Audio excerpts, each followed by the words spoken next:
The young orc collapsed unconscious near the stables of the small frontier farm, too weak to keep running from hunger, from the cold, and from life itself. And when she believed she would die alone on that freezing night, Mikkel appeared with a lantern and saved her not only from hunger and the cold, but from something she believed could never be healed. But to understand how they got to this situation, we need to go back in time a little. The Iron Frontier was not a place that welcomed weakness. The roads were mud and old stone, carved by wheels and hooves over decades. Steam trains still ran through the region, slow, heavy, breathing smoke into the grey sky. But between one station and the next, life moved at the pace of horses and seasons. Mikkel had grown up knowing every curve of those roads. He knew which stretch flooded first in winter, which hill turned to ice before the others. He knew the smell of his own land, the way a man knows his own hands. He was 25 years old. His father had never seen him reach 20. The small property sat at the northern edge of the frontier, far enough from the nearest village that visitors were rare and news arrived late. The house was modest, wooden walls, a stone hearth, windows with thick shutters against the wind. His mother, Elena, had kept it all running since her husband's death, with the same quiet stubbornness she applied to everything else. She did not complain. She simply worked. Together they sold what the land gave them. Leather from the animals Mikkel hunted and cured himself, milk and eggs bartered at the village market, horses, good ones, patient ones, trained slowly over months and sold to travelers or farmers who needed reliable animals on rough terrain. Gold was rare in that region, silver was acceptable. Copper was common, sometimes a sack of grain was worth more than coin. Mikkel lit the house with candles at night. Water came from the well behind the stable.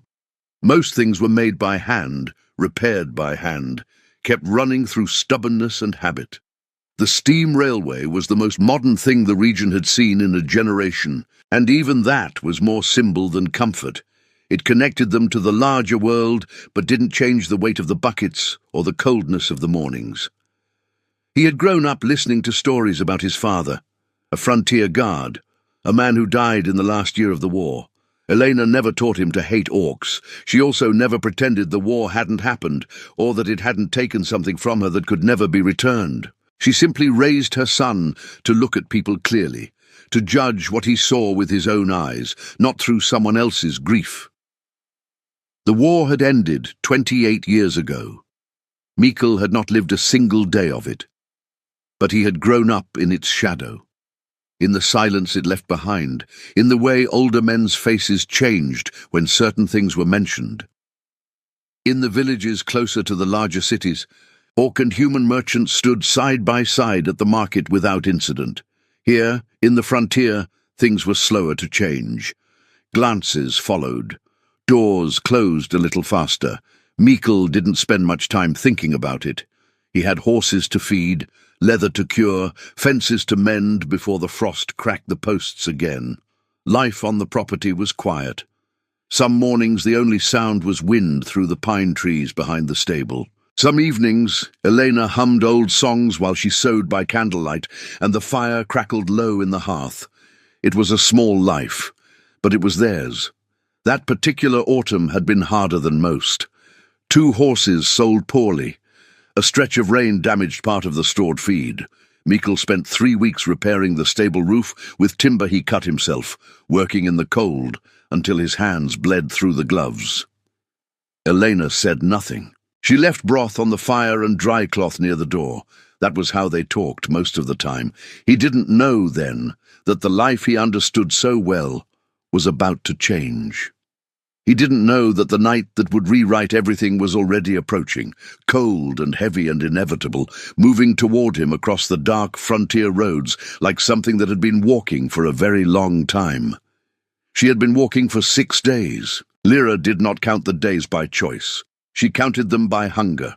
The first day without food was bearable. The second made her hands shake. By the 6th, her body had gone somewhere past pain into a strange, hollow quiet. Her feet still moved. She wasn't sure why. The roads near the old Iron Frontier railway line were supposed to be better. A traveller she'd spoken to weeks earlier, a quiet man with a mule and 2 crates of dried fish, had told her that frontier settlements along the steam lines were more tolerant of strangers, that workers and traders of all kinds passed through, and that a woman who knew leather work could find at least a meal and a night's shelter there. She had believed him. She had walked toward that belief for 3 weeks. The rain had started on the 4th day of that stretch. Not the soft kind, the kind that came in sideways, driven by wind off the mountains, soaking through cloth and settling into bone. Lyra had wrapped her old coat tighter and kept moving. Her boots had been failing slowly for 2 months, the left one letting in water with every step, the right sole beginning to separate at the toe. Held together with the strip of leather she'd tied herself at a rest stop outside an abandoned station. She hadn't been able to stop long enough to properly repair them. There was never enough time, or light, or dry ground to work on. Her pack was almost empty. It held 3 needles, 2 spools of thread, one nearly spent, a folded piece of tanned hide, a small knife, and a bundle of tools wrapped in oilcloth that had belonged to her mother. She hadn't eaten since the day before yesterday. A farmhand had given her half a bread loaf outside a village she'd already been asked to leave. She'd eaten it slowly, in the dark, sitting behind a fence post, so no one would see her and think she was begging. She wasn't begging, she was surviving. There was a difference, even if no one around her seemed to notice it. The lights of Meikle's property were barely visible through the rain, just a faint smear of orange in the black. Lyra had not planned to stop there. She had not planned to stop anywhere. She was aiming for the old station platform 2 miles further, where she knew there was a collapsed awning that blocked most of the wind. She had slept there once before, weeks ago, on a different road that turned out to lead here anyway. But her legs stopped making the decisions somewhere between one step and the next. She didn't feel herself fall. She felt the cold of the ground, the wet mud against her cheek, the sound of rain loud and then muffled and then very far away. She was still aware, dimly, distantly, that she was near a fence, near a stable, near the smell of horses and old hay and wood smoke. She thought, I should get up. She thought, someone will find me here. She thought, that's worse. And then the cold took the rest of her thoughts away, and there was only the rain and the dark and the faint, unwanted warmth of finally being still. Inside the stable, the horses had already begun to stir. Meikle heard them before he was fully awake, not panicked, not the sound of a predator at the fence, but restless. Shifting weight, low snorts, the particular unease horses showed when something unfamiliar was nearby. He lay still for a moment, listening. Wind, rain against the shutters, and beneath it that unsettled rhythm from the stable. He got up without lighting a candle first, pulled on his coat, his boots, found the lantern by feel, and struck the flint 3 times before the wick caught. The flame threw orange light across the low ceiling of his room, across Elena's door, closed, no sound from inside. He didn't wake her. He stepped outside. The cold hit him immediately. The rain had softened to a heavy mist, but the wind carried it sideways, and within seconds it was on his face, in his collar, soaking through the shoulders of his coat. He held the lantern low and moved toward the stable, scanning the fence line out of habit. Wolves occasionally tested the perimeter in hard winters. Twice, years back, a traveller's loose mule had wandered in and frightened the horses half to death. He saw the shape before he understood what it was. Small, on the ground, near the far post of the fence, half against the mud, half against the lower rail. He crossed the distance quickly, lantern held out ahead of him, and crouched. She was young. Her skin was the deep green of river moss in summer, dark in the rain, almost black at the creases of her knuckles and the hollows of her closed eyes. Her ears came to soft points beneath tangled dark hair plastered flat by the water. She was thin, in the way that came from months of not enough, not days. The thinness that sat in the hollows of the cheeks and the sharp line of the collarbone above her worn collar. Her clothes were frontier poor. A coat that had been mended and remended until the original fabric was barely there, trousers patched at both knees, boots that were clearly on their last days, the sole of the right one splitting at the toe, the left cracked through at the heel. Her arms were folded tight against her chest. Even unconscious, she was holding herself closed. Mikkel set the lantern down in the mud and pressed 2 fingers to her neck. Her pulse was there, thin and fast, the pulse of someone whose body was working very hard to keep going despite everything. Her lips were grey, her hands, even curled inward, were shaking with the small, continuous tremor of deep cold. He stayed crouched for a moment. He was aware, in the way of someone who had grown up near the frontier, of all the reasons a man might stand up and walk back inside. She was an orc. She was a stranger. The village was 3 miles away, and people there already watched his property with the particular attention reserved for those who didn't conform to their expectations. He was also aware that if he left her here, she would be dead before dawn. He picked up the lantern, then he slid one arm under her shoulders and lifted. She weighed almost nothing. That was the worst part. She weighed almost nothing, and her arms stayed folded against her chest the whole way to the heated stable, as if even in unconsciousness some part of her still believed she needed to protect herself from whatever was coming next. Elena found them at first light. She had heard nothing in the night. Mikkel had been careful, and the storm had covered the rest. But she came to the stable at her usual hour to check the horses, and found her son crouched near the far stall, feeding small pieces of dry wood into a low fire he'd built in the iron brazier they used for difficult foalings. Beside the brazier, wrapped in the rough wool blanket they kept for the animals, was a young orc woman asleep against a stack of hay bales. Elena stood in the doorway for a long moment. Mikkel looked up. "She was at the fence," he said, "in the rain."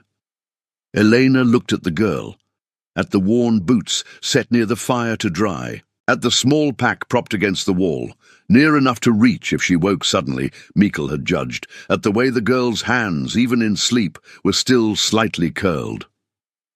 "How long?" Elena asked. "A few hours. She hasn't woken up." Elena came inside and crouched beside the girl. She touched the back of one hand, still cold but recovering. She looked at the thinness of the wrists, the shadowed eyes, the shallow but steadier breathing. "She's been hungry a long time," Elena said. "Yes." Elena stood. "I'll make something." She went back to the house without another word. Mikkel watched her go, then turned back to the fire. One of the horses nosed the top of the stall door with a soft snort. He reached up without looking and scratched her between the ears. The young orc stirred about an hour later. It happened fast. One moment she was still, the next she was upright, back against the wall, eyes wide and scanning the stable with the rapid assessing look of someone used to waking in places that weren't safe. Her gaze moved from the fire to the horses, to Mikkel, and stayed there. He didn't move. "You fell near the fence," he said, "last night." She stared at him. Her breathing was fast. "You're not in the house," he added, "just the stable. You can go whenever you want." He paused. "My name is Mikkel." Her eyes moved to the door, open, the grey morning light coming through, then back to him. "I can stand," she said. Her voice was rough with cold and disuse. "I know you can." She tried. Her legs had other ideas. She made it to one knee before her body reminded her of 6 days of rain and no food, and she had to put one hand flat against the wall to keep from going back down. Mikkel didn't rush to help. He waited. She made it to her feet. She stood, slightly swaying, one hand still on the wall, jaw set with the particular stubbornness of someone who had been underestimated so many times it had become a physical reflex. "I don't want to cause trouble," she said. "You haven't," Mikkel said. Elena appeared in the doorway with a pot of soup and a thick slice of dark bread balanced on a wooden board. She said her name was Lyra. She said very little else. Elena set the soup and bread on the low bench near the brazier and stepped back, giving the girl space the way you gave space to a frightened animal. Not because she was afraid of her, but because she understood what it looked like when someone had been crowded for too long. Lyra sat. She looked at the soup. She looked at Eleanor. "I don't have coin right now," she said carefully, "but I can work." "Eat first," Eleanor said. There was a long pause. Then Lyra picked up the bowl with both hands and ate. She tried to do it slowly. She managed about 4 careful spoonfuls before her body took over, and the rest disappeared too quickly. She didn't make a sound. When it was gone, she sat with the empty bowl in her hands, staring at the bottom of it. And the quiet that came off her was not the quiet of satisfaction, but of someone trying very hard to hold themselves together. "There's more," Elena said. Lyra looked up. Something moved across her face. Not quite gratitude, not quite surprise. Something older than both of those things. "Thank you," she said. Her voice was barely above a whisper. She ate 2 more bowls. She ate all the bread. She drank the water Mikkel brought from the well without looking at him. At no point did she seem comfortable exactly, but the shaking in her hands had stopped by the time she set the last cup down. Over the following days she stayed, not because she chose to, not because anyone insisted, but because her body simply refused to cooperate with her plans to leave. She slept in the stable the first night, the heated stall she'd been given with the horses. By the second day, she could walk without holding walls. By the third, she had begun, quietly and without being asked, to work. She swept the stable. She sorted old rope from the storage corner, coiling the usable lengths and setting aside what was too rotted to trust. She found a pile of broken harness pieces in a wooden crate and began repairing them, using thread from her pack and the awl she carried in the bundle of tools. Mikkel watched her work from across the stable. She had her hair tied back. Her hands moved quickly, surely. No hesitation in the placement of the needle, no wasted motion in the pull of the thread. The stitching she produced was tighter and more even than anything he'd seen from the village cobbler. He said nothing. She said nothing. The horses shifted in their stalls. That evening, Elena asked her where she'd learned. Lyra looked up from the piece she was working on. For a moment, she was quiet in the particular way she had, measuring, considering, deciding how much was safe. "My mother," she said. Her voice changed shape around the word. Something opened in it and then closed again quickly. "She taught me everything." Elena nodded and went back to her own work. Mikkel, in the corner of the room near the fire, turned a piece of wood in his hands and said nothing. But he had heard it, that small, unguarded warmth. The way someone's voice sounds when they are talking about someone they loved completely and can no longer reach. He knew that sound. He had made it himself once or twice when his mother was out of the room and someone asked about his father. The story came out slowly, not in one sitting, not in any deliberate telling, in pieces scattered across the days, the way a thing that has been carried alone too long eventually surfaces whether or not you mean to let it. Her mother had been an artisan, leatherwork mostly, bags, harnesses, belts, boots. Good enough that word spread between frontier settlements and travelling workers. She had taught Lyra everything, the craft itself, and also how to read, how to write, how to count and negotiate and recognize when someone was trying to cheat you on weight. Those lessons had come early because her mother had understood that a young orc woman would need every edge she could get. Lyra had tried school twice. Both times, complaints from human families had ended it. Not loud, formal complaints, just the steady, quiet pressure of parents who didn't want their children sitting beside a girl with pointed ears and green skin, and who made that preference known to the teachers who needed their goodwill. Her mother had pulled her home both times without comment, had set her at the table with a book and a length of leather and said, "Then we do it ourselves." They had survived, the two of them, near the old railway lines. The steam trains brought workers through in waves, construction crews, miners, traders, and many of them needed small repairs, a split strap, a worn sole, a bag with a broken buckle. Her mother had positioned them well, and for years it had worked. Then there was the man from the south. Lyra said this part quietly, looking at the harness she was stitching rather than at Mikkel or Elena. He had come with a construction crew during the great expansion of the Eastern Railway line. He had been kind. He had treated her mother like a person, which, she said flatly without self-pity, was not as common as it should have been. They had lived together secretly for over a year. Then her mother had discovered she was pregnant, and the man had left one morning for the worksites and never come back.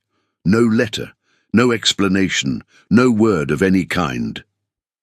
She never stopped wondering, Lyra said, whether he died, whether he was afraid, whether he just... She stopped, smoothed the leather flat with her thumb. I stopped wondering when I was young. It was easier.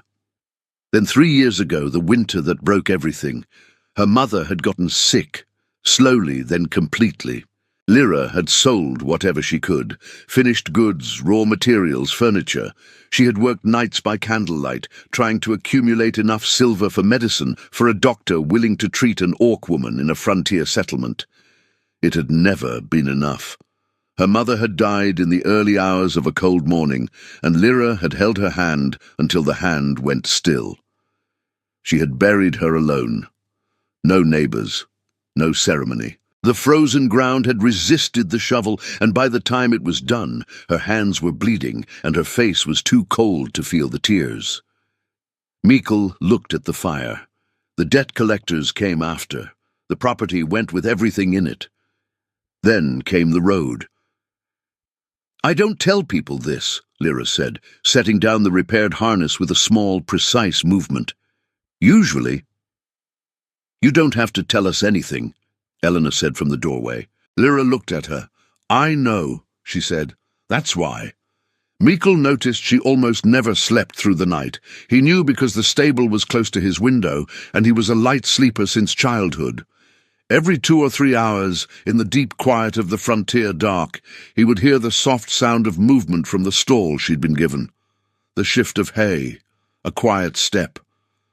Sometimes she would be awake for less than a minute, resettling, sometimes longer. Once, near 4 in the morning, he couldn't sleep and went to check the horses, as he sometimes did. He found her sitting upright on her bedroll, knees pulled to her chest, watching the door of the stable with the still, patient attention of someone who had learned that surprise was usually worse than whatever you were waiting for. She looked at him. He looked at her. Neither of them said anything for a moment. Habit, she said finally. He nodded, set down the lantern, checked the nearest horse's water, it was fine, and went back to bed. But he thought about it. He thought about what kind of life produced that kind of habit, what it meant to sleep with one part of yourself always listening for the door, always running the calculation of who might come through it and what they might want. He thought about the way she apologized for taking water from the well, for using firewood from the pile he'd told her was there for everyone in the house, the way she sometimes paused before sitting, as if she needed permission to occupy space. It wasn't manners. He had grown up around people with manners. This was something else, a constant readiness for the world to withdraw whatever small comfort it had briefly offered. Meanwhile, he was watching something else, too. The property looked better. It wasn't dramatic. She wasn't transforming anything, wasn't making grand improvements. But the small, accumulating evidence of someone who worked carefully and well had changed the texture of the place. Repaired harness, sorted rope, a crate of old leather scraps she'd organized by size and quality, which he immediately recognized would save him hours when he next needed to patch something quickly. She had also, quietly, begun helping Elena. Not in an intrusive way, but if Elena was carrying something heavy, Lyra was there. If water needed fetching, it was fetched before Elena reached the well. She did these things without comment, without expectation of acknowledgement, in the way of someone who understood labor as its own form of language. Elena, for her part, said very little, but Mikkel had known his mother long enough to read her silences accurately, and the silence she had around Lyra was not discomfort. It was something closer to recognition. One evening he asked Elena what she thought. She was mending a shirt by the fire, needle moving steadily. She didn't look up. I think she's been carrying too much, Alone for too long, Elena said. Mikkel was quiet. Your father used to say that people who've been treated as less than they are don't stop being what they are. She tied off a thread and bit it. They just get tired. He looked at the fire for a while. Outside, the wind pushed against the shutters. Somewhere in the stable, a horse shifted and settled. The idea to take her to the village market had been practical. Her boots were beyond saving. Over weeks, the right sole had separated completely, and the left had cracked through beyond any repair she could manage with what little thread and leather she had left. She needed boots, and warmer clothes, and, Mikkel had been thinking about it for days, there were leather-working materials in the market that she clearly needed, and he had no use for himself. He mentioned it simply at breakfast.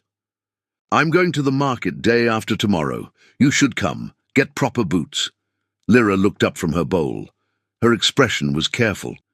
I don't have silver. I know. He looked at his own bowl. It's fine. She was quiet for a moment. I'll find a way to repay you. I know that too. She came. The road into the village was 2 hours on foot in good weather. The morning was cold but clear, and they walked mostly in silence, which had become comfortable between them, a quiet that didn't demand filling. She carried her pack. He carried a bundle of cured leather he wanted to sell. The trouble started as soon as they arrived. Not loudly. The frontier's prejudice rarely announced itself. It worked in smaller gestures, the way a conversation stopped as they walked past a group of men near the entrance. The way the woman running the cloth stall tracked Lyra's movements without looking directly at her. The way 2 children stared openly at her pointed ears and emerald skin until their mother pulled them away without explanation. Lyra noticed all of it. He could tell by the way she held herself, spine straight, chin level, the careful precision of someone who had learned that showing discomfort made things worse. Inside the general market, the woman behind the counter watched them move through the stalls. Mikkel was looking at boots when he heard the voice. That's mine. He turned. The market woman was pointing at Lyra. On the counter behind her, a round loaf of dark bread sat in its place. She took it.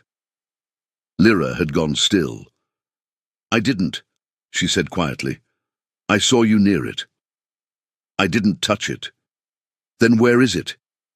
Mikkel looked. The bread was right there, on the counter. He almost said so. Then he understood. The woman wasn't looking at the bread. She wasn't making an accusation based on evidence. She was making a statement about who Lyra was and what she expected from her before anything had even happened. Lyra's hands were shaking. She was looking at the floor. I'm sorry, she said, and the words came out in the automatic, practiced way of someone who had said them many times in exactly this situation. I didn't mean to. She's with me, Mikkel said. The market went quieter. He set coins on the counter, enough for the bread that hadn't moved, and looked at the woman steadily until she looked away first. Then he turned to Lyra. Come on, he said. They left the market without the boots. On the road back, walking into the late afternoon cold, Lyra said, You didn't have to do that. I know. A pause. The wind moved through the pines beside the road. They'll talk, she said. They already talk, Mikkel said. About everything. It doesn't stop anything from being true. Lyra looked at him for a long moment. Then she looked back at the road ahead and said nothing more, but she stopped apologizing for the rest of the walk. Winter deepened. The incident at the market spread, as things always did in small places. Some of the men who traded regularly with the property let it be known, through intermediaries and pointed silences, that they had opinions about Mikkel's choices. 2 stopped coming to buy horses. 1 sent back a standing order for cured leather without explanation.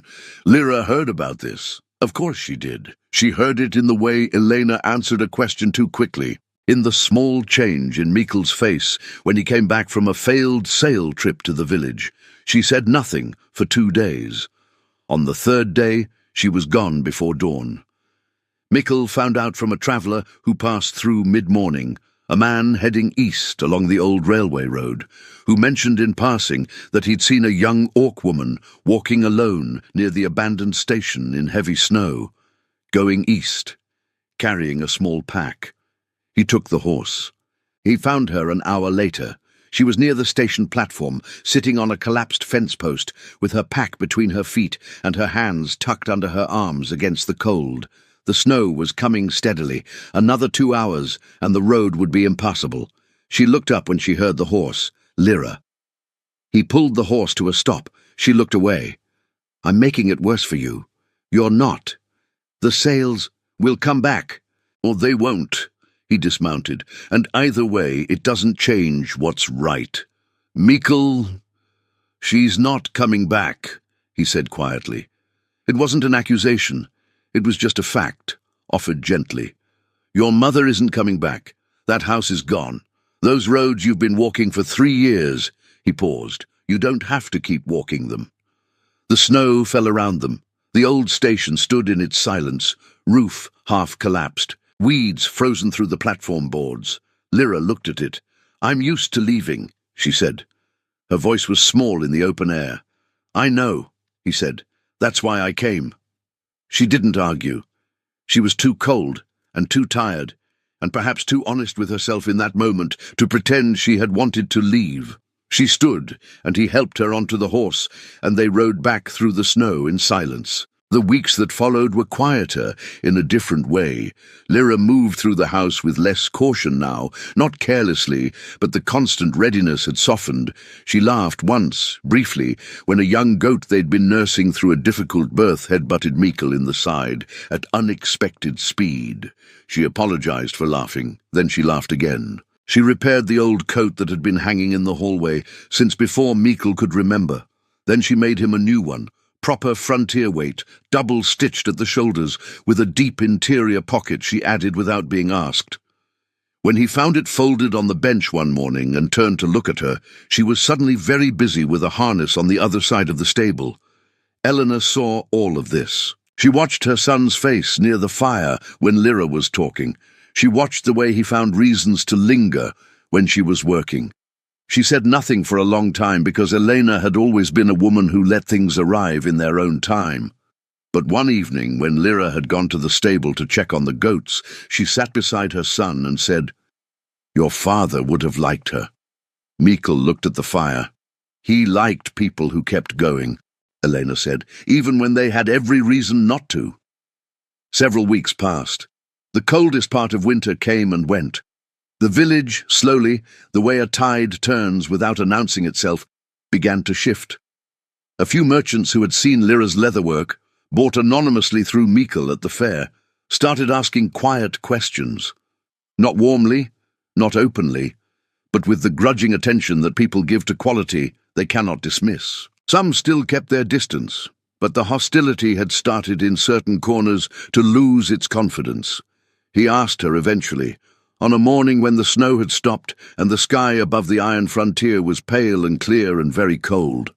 Near the stables where he had found her, he didn't have a ring, he hadn't been to any town large enough to buy one, and silver was still scarce.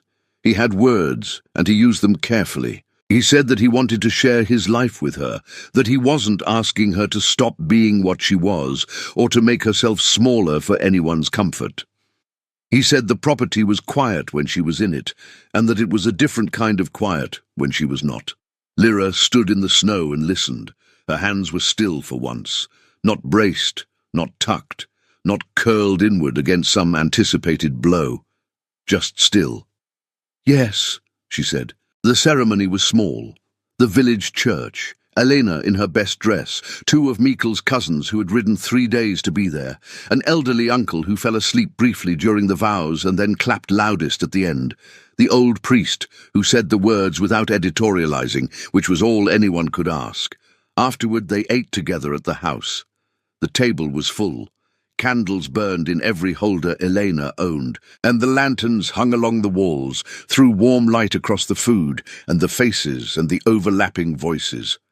Outside, the wind did what the iron frontier wind always did, pushed, tested, moved on.